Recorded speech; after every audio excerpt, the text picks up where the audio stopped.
Diet നോക്കുന്നവർക്കും അതുപോലെ തന്നെ healthy ആയിട്ട് ജീവിക്കാൻ ആഗ്രഹിക്കുന്നവർക്കും ഒക്കെ പറ്റിയ നല്ല അടിപൊളി ഒരു ഹെൽത്തി സാലഡിൻ്റെ റെസിപ്പി ആയിട്ടാണ് ഞാനിന്ന് വന്നിരിക്കുന്നത്.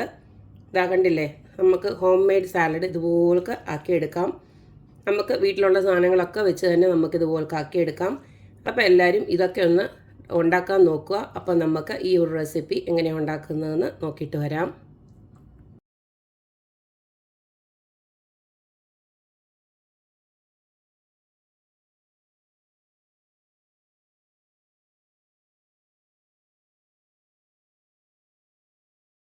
ഹെൽത്തി സാലഡ് ഉണ്ടാക്കാനായിട്ട് ഇതുപോലക്ക് കുറച്ച് പരിപ്പ് വർഗ്ഗങ്ങൾ ഞാൻ ഇതുപോലക്ക് കുതിർത്ത് വെച്ചിട്ടുണ്ട്. ഒരു ദിവസം മൊത്തം കുതിർത്തതാണിത്.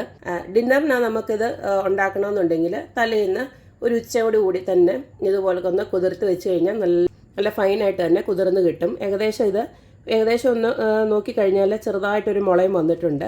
നാളെ രാവിലത്തേക്കൊക്കെ ആകുമായിരുന്നെങ്കിൽ ഇത് മുളച്ചും വന്നിരുന്നേനെ. മുളപ്പിച്ച പയറാണ് താല്പര്യമെങ്കിൽ ഇത് നമുക്കൊന്ന് ചെറുതായിട്ട് ഒരു ടിഷ്യൂ പേപ്പറിനകത്ത് വെള്ളം നനച്ച് ഇതുപോലൊക്കെ അങ്ങ് വെച്ചാൽ മതി. അത് കിളുത്ത് വന്നോളും. ഇതിനെക്കാട്ടിലും ഗുണം കൂടുതലാണ്. എന്തായാലും ഞാൻ ഈ ഒരു രീതിയിലാണ് ഉണ്ടാക്കുന്നത്.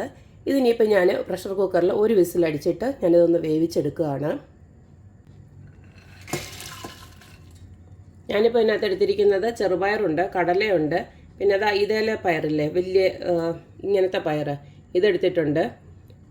അങ്ങനെ നമുക്കിഷ്ടമുള്ള ഏത് വേണമെങ്കിലും എടുക്കാം. ചെറുപയറൊക്കെ കൂടുതൽ എടുക്കുന്നത് നല്ലതാണ്. അതുപോലെ തന്നെ വെള്ളക്കടല, അതുപോലെ തന്നെ കിഡ്നി ബീൻസ്, ഇതൊക്കെ നമുക്ക് ഈ സാലഡിനകത്ത് യൂസ് ചെയ്യാം.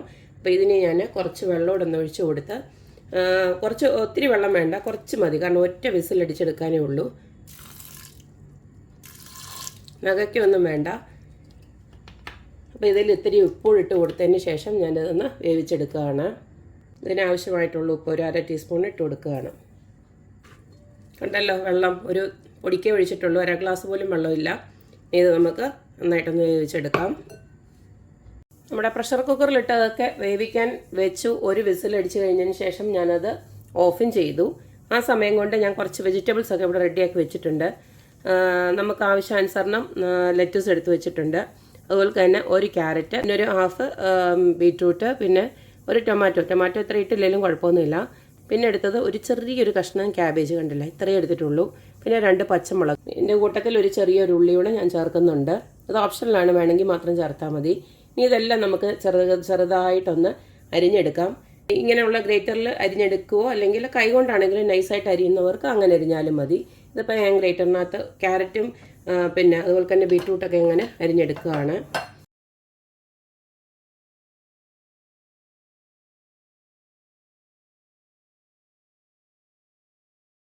അപ്പോൾ ക്യാരറ്റും ബീറ്റ്റൂട്ടും ഞാൻ ഇതുപോലത്തെ ഗ്രേറ്റ് ചെയ്തെടുത്തു. ഇനി നമുക്ക് ബാക്കിയുള്ളതൊക്കെ ഒന്ന് അരിഞ്ഞെടുക്കാം.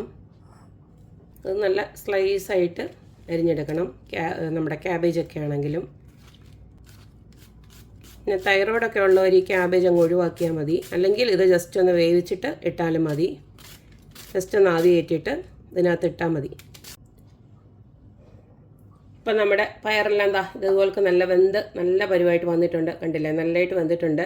ഇപ്പോൾ ഒരു പ്രഷറും കൊണ്ട് വെന്തില്ലെങ്കിൽ പിന്നെ ഒന്നും കൂടെ നോക്കിയിട്ട് നിങ്ങൾ 1-2 പ്രഷർ അടിക്കണം. കാരണം ചില ഐറ്റംസ് ഒന്നും ചിലത് വേവത്തില്ല. ഇതിനകത്ത് തന്നെ ഇപ്പോൾ കടല കുറച്ചൊന്ന് വേവാതിരുന്നു. അപ്പോൾ ഞാൻ ഒന്നും കൂടെ ഒരു പ്രഷറോട് അടിച്ചു, 2 പ്രഷർ അടിച്ചതാണ് ഇരിക്കുന്നത്. അത് നിങ്ങളുടെ ആ ഒരു എടുക്കുന്നതിൻ്റെ അതനുസരിച്ചിരിക്കും. ഇനി നമുക്ക് ഈ വെജിറ്റബിൾസ് എല്ലാം കൂടെ നമുക്കൊന്ന് മിക്സ് ചെയ്യാം. നേരത്തെ ഞാൻ ക്യാബേജും ഇതെല്ലാം ഞാൻ ഇതുപോലൊക്കെ കുഞ്ഞായിട്ട് അരിഞ്ഞു വെച്ചിട്ടുണ്ട്. ഇതെല്ലാം കൂടെ, അതുപോലെ തന്നെ പച്ചമുളക് വേണമെങ്കിൽ ഒഴിവാക്കാം കേട്ടോ, വേണമെങ്കിൽ മാത്രം ഇട്ടാൽ മതി. അധികം എരിവില്ലാത്ത പച്ചമുളക് ആയതുകൊണ്ടാണ് ഞാൻ പച്ചമുളക് കൂടെ ആഡ് ചെയ്തത്. ഇതുകൂടെ നമുക്ക് ഇട്ട് കൊടുക്കാം.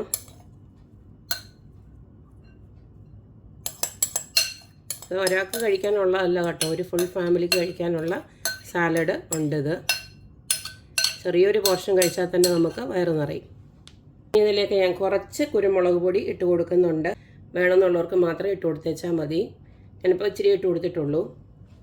നമ്മുടെ പച്ചക്കറിക്കൊന്നും നമ്മൾ ഉപ്പിട്ട് കൊടുത്തിട്ടില്ലല്ലോ, അതും ഓപ്ഷനിലാണ്. വേണമെന്നുള്ളവർക്ക് മാത്രം കുറച്ചും കൂടെ ഒന്ന് ഉപ്പിട്ട് കൊടുക്കുക. ഒരു 1/4 ടീസ്പൂണ് ഉപ്പിട്ട് കൊടുക്കുന്നുണ്ട്.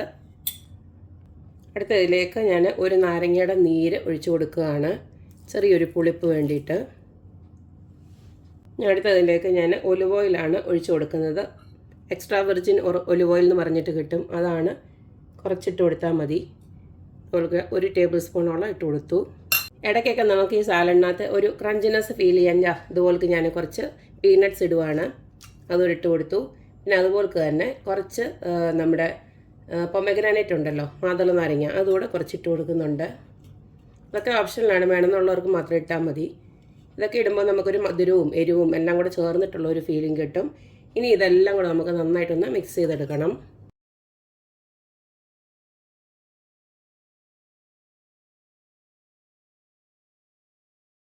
അപ്പോൾ കണ്ടല്ലോ, നമ്മുടെ ഹെൽത്തി ആയിട്ടുള്ള സാലഡ് ഇവിടെ റെഡി ആയിട്ടുണ്ട്. ഒരു മീലിന് പകരമായിട്ട് ഇതെല്ലാം ചെറിയൊരു ബൗൾ മാത്രം കഴിച്ചാൽ മതി. നിങ്ങളുടെ വയറ് നല്ലതായിട്ട് ഫില്ലാവും. മാത്രമല്ല നല്ല ഹെൽത്തിയുമാണ്. അപ്പോൾ എല്ലാവരും നല്ല ഹെൽത്തി ആയിട്ടിരിക്കാൻ ഇതൊക്കെ ശീലിക്കണം. ഈ പറഞ്ഞ പോലെ തന്നെ നമുക്ക് നമ്മുടെ ഹെൽത്ത് ഇല്ലാതെ ഒരു കാര്യവും മുന്നോട്ട് നടക്കത്തില്ല. അപ്പോൾ എല്ലാവരും ഹെൽത്തി ആയിട്ടിരിക്കുക. അപ്പോൾ എപ്പോഴും പറയുന്ന പോലെ തന്നെ എൻ്റെ റെസിപ്പീസ് ഇഷ്ടമുള്ള എല്ലാവരും please like, share and subscribe. അപ്പോൾ ഇനി ഒരു അടിപൊളി വീഡിയോ ആയിട്ട് വരുന്നവരേക്കും ബൈ.